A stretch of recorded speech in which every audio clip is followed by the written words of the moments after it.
Assalamualaikum warahmatullahi wabarakatuh. Alhamdulillah, wassalatu wassalamu ala rasulillah, sayyidina Muhammad abdillah.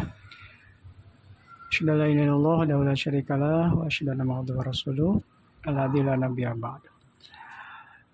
Amma ba'du.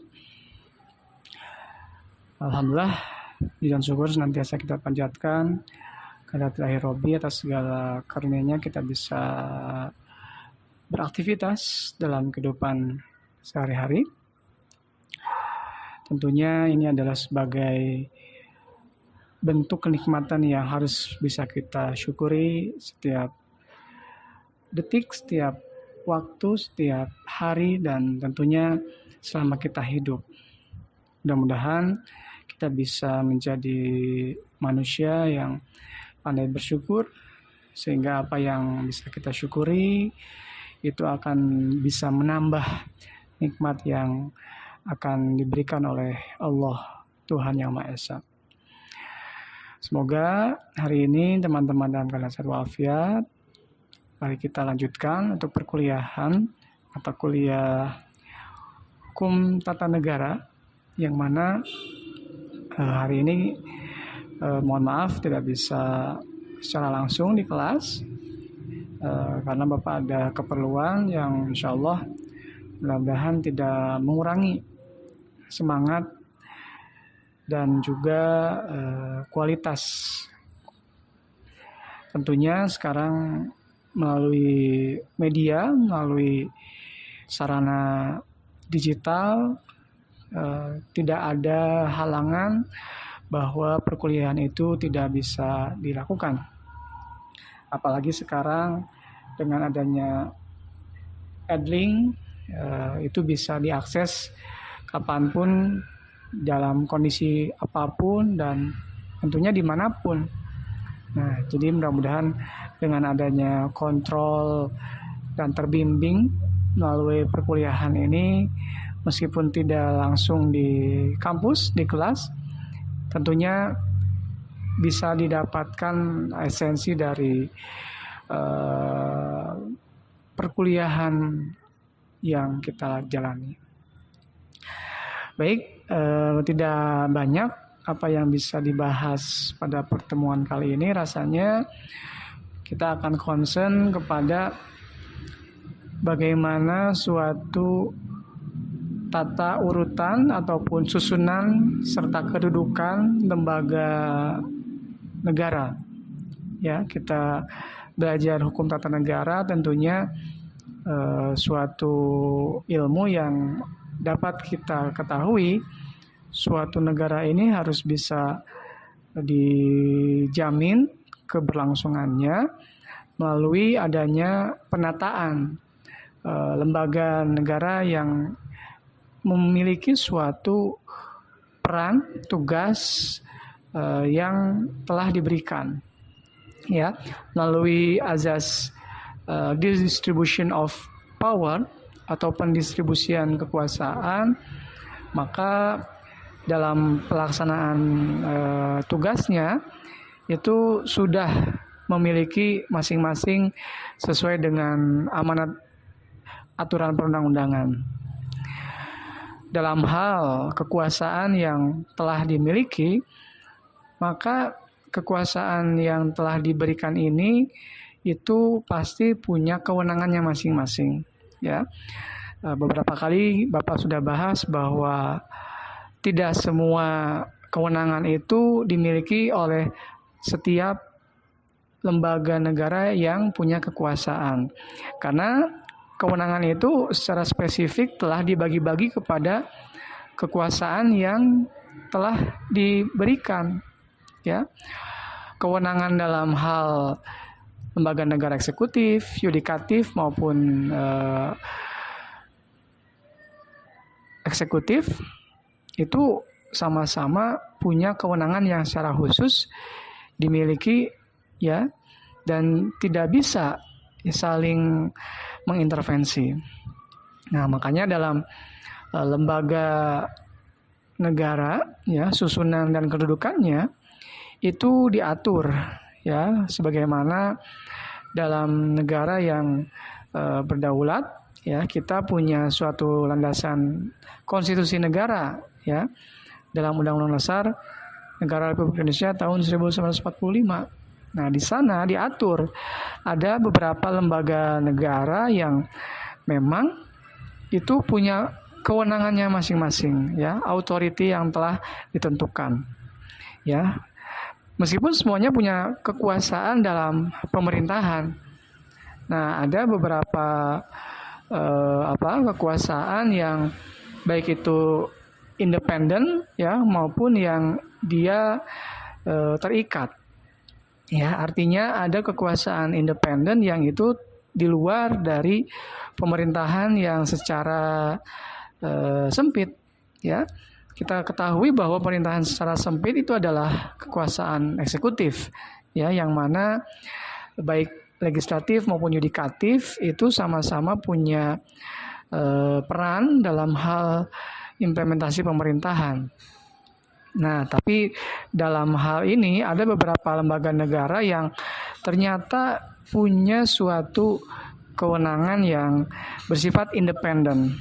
Ya, kalau dulu kita pernah kenal ada istilah lembaga negara KPK, ya, bahkan kemarin kita sempat mendiskusikan alih fungsi, ya, status pejabat atau pegawai dari KPK yang tadinya independen.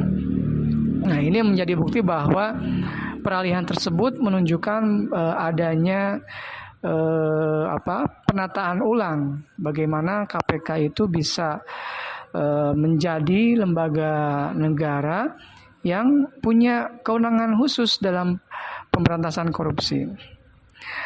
Nah, untuk dalam hal tata negara di negara Indonesia ini, kita kenal ada kekuasaan yang berpusat, ya, atau sentralisasi.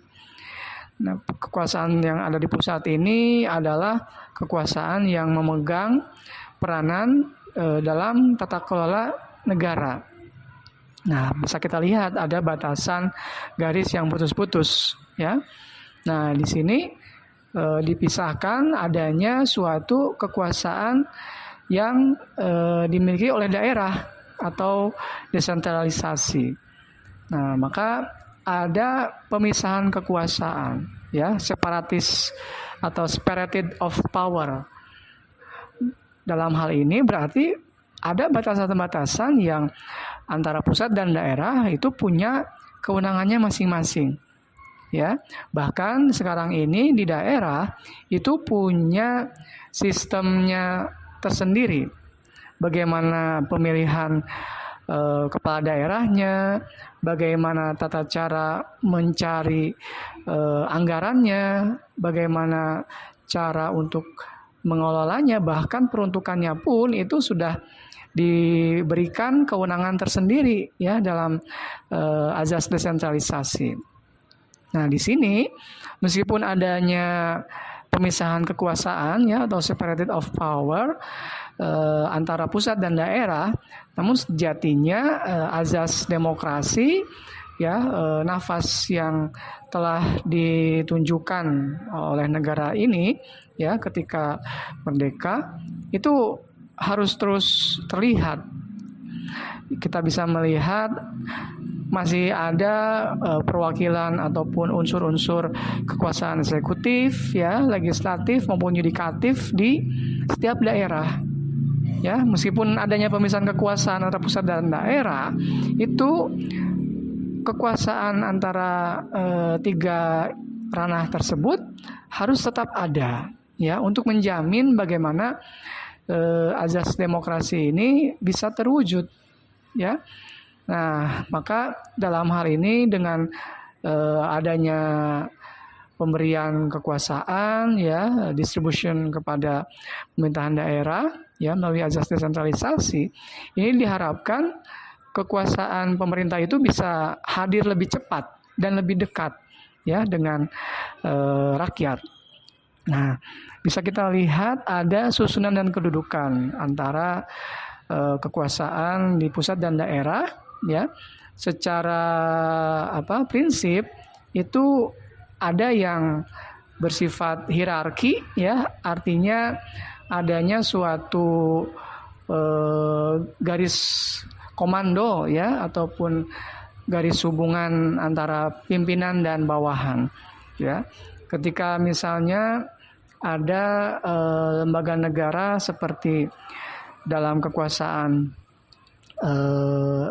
yudikatif, ya, maka di sini setiap jenjang atau tingkatan pengadilan misalnya, ya, di daerah tingkat kota atau kabupaten yang namanya pengadilan negeri, di tingkat provinsi namanya pengadilan tinggi, dan di pusat, ya, pengadilan yang disebut dengan Mahkamah Agung, itu secara jenjangnya itu adalah hierarki, ya, adanya atasan dan bawahan.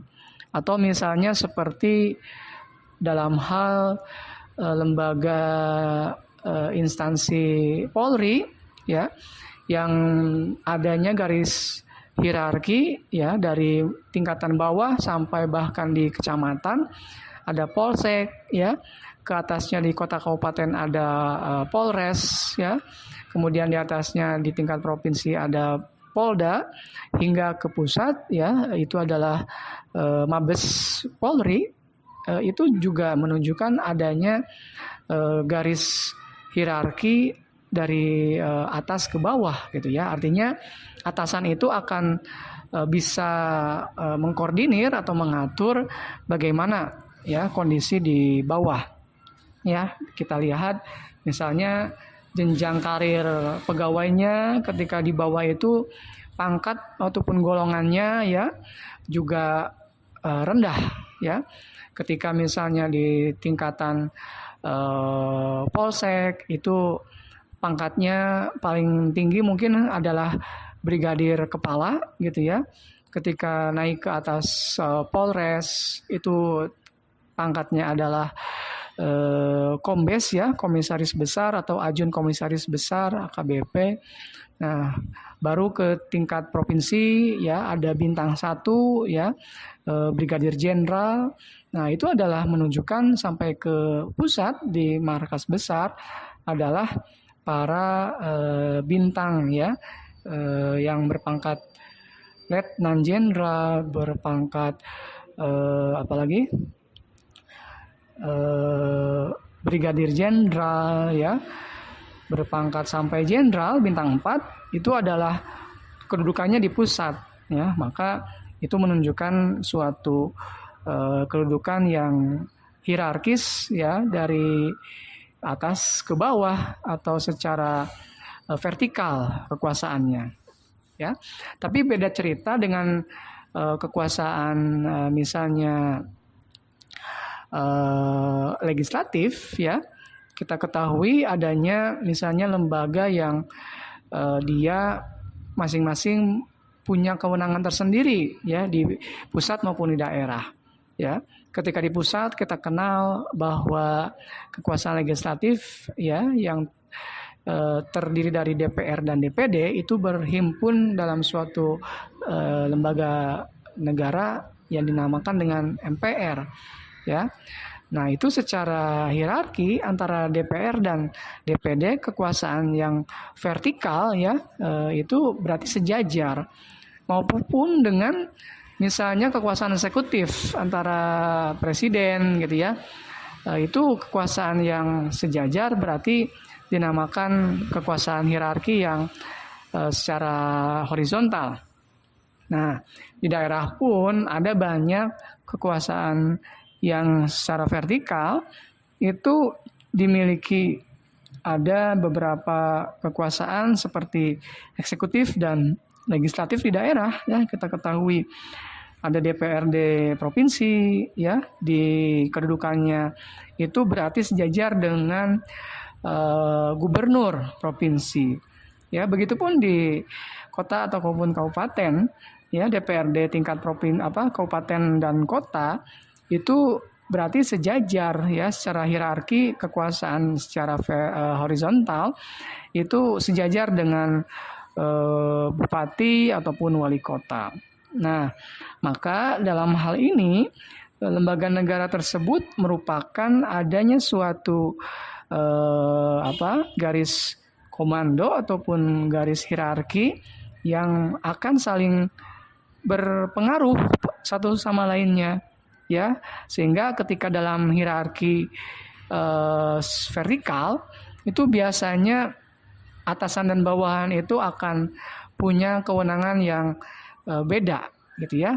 Atasan tentu dia akan sangat punya kewenangan yang lebih banyak, ya, lebih luas, dan tentu yang bawahan itu harus, ya, sesuai dengan apa yang ditugaskan oleh atasannya, ya, sehingga bawahan itu selalu bertanggung jawab kepada atasannya, ya, atau bahkan atasan itu selalu bertanggung jawab apa yang menjadi pekerjaan bawahannya, sehingga harus betul-betul diawasi, ya, oleh atasan.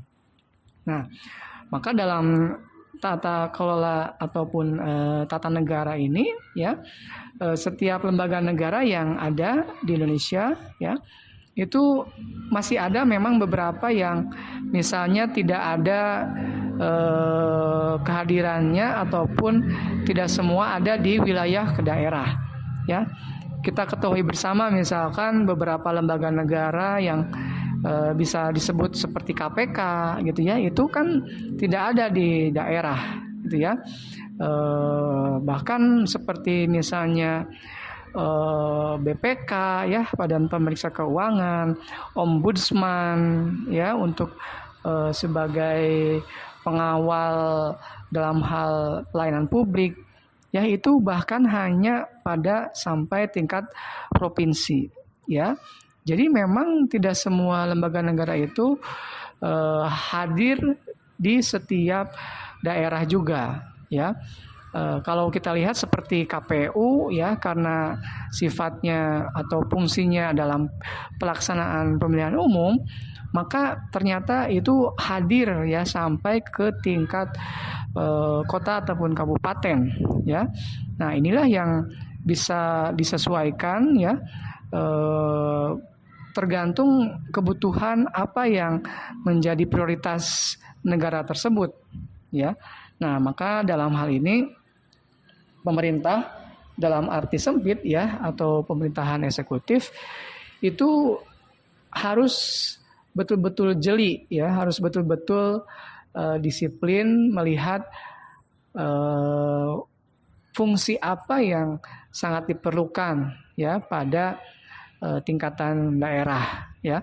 Ketika sekarang bahkan di setiap desa pun itu punya kewenangan, ya, punya anggaran dana desa dan juga melakukan pemilihan umum kepala desa, artinya mungkin itu ke depan bisa saja, ya, di desa akan ada lembaga perwakilan, ya, dari pusat, ya, dalam hal beberapa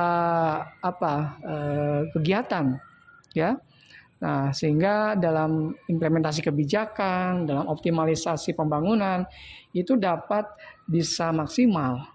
Nah, itulah yang menjadi ciri khas, ya, ataupun suatu identitas dari lembaga negara yang akan mengatur, gitu ya, menjalankan fungsinya masing-masing, ya. Dan itulah mengapa dalam hal suatu tatanan negara ini, gitu ya, yang diatur untuk lembaga yang ada di dalamnya, maka harus betul-betul bisa menjalankan fungsinya masing-masing, ya. Ketika ada secara aturan, gitu ya, melalui acuan dalam hal hukum formil, gitu ya, dalam hal aturan perundang-undangan, itu semuanya harus tahu apa yang menjadi acuan lembaga tersebut, ya, bekerja, ya, dari mana misalnya dasar hukum lembaga negara itu didirikan, atau bahkan sampai dari mana pedoman pelaksanaan kerjanya itu didasarkan pada suatu peraturan perundang-undangan yang mungkin lebih spesifik, ya, diatur dalam peraturan presiden, peraturan pemerintah, atau bahkan di dalam peraturan daerah yang akan sangat jelas ya mengatur itu. Karena kalau hierarki paling atas ya Undang-Undang Dasar 45 itu tidak akan secara spesifik mengatur bagaimana setiap tindakan ataupun program kerja yang dilakukannya ya, hanya sebatas garis-garis umumnya saja gitu ya. Nah, maka kita harus pahami ya beberapa tingkatan lembaga negara ini dia akan disesuaikan dengan bagaimana ya kedudukan yurisdiksi wilayah di dalam batasan kekuasaannya ya. Jadi mungkin itu saja Bapak rasa untuk penjelasan bagaimana lembaga negara yang diatur ya, sehingga kita bisa mengetahui ya, memahami secara prinsip ya, secara umum bahwa ini diatur untuk bisa bekerja secara optimal ya. Dan tentu kita sebagai calon guru PKN harus bisa memberikan pemahaman kepada siswa ya, untuk tahu ya, jangan sampai ada salah tafsir, salah alamat gitu ya ketika ada kesalahan dalam kebijakan ya. Tentu tahu siapa yang sangat atau paling bertanggung jawab ya atas kewenangan yang dimilikinya ya. Jadi itu saja untuk perkuliahan hari ini ya. Silakan lanjutkan aktivitasnya, bisa dimanfaatkan waktunya untuk mempersiapkan diskusi kelompok ya. Insya Allah kita lanjutkan dan tentu bisa dimudahkan ya dan dilancarkan aktivitas kita ke depannya. Itu saja apa yang bisa Bapak sampaikan. Sehat selalu untuk semuanya. Sampai jumpa di perkuliahan berikutnya. Akhirul kalam. Allahumma waffiq ila aqwamit thoriq. Wassalamualaikum warahmatullahi wabarakatuh.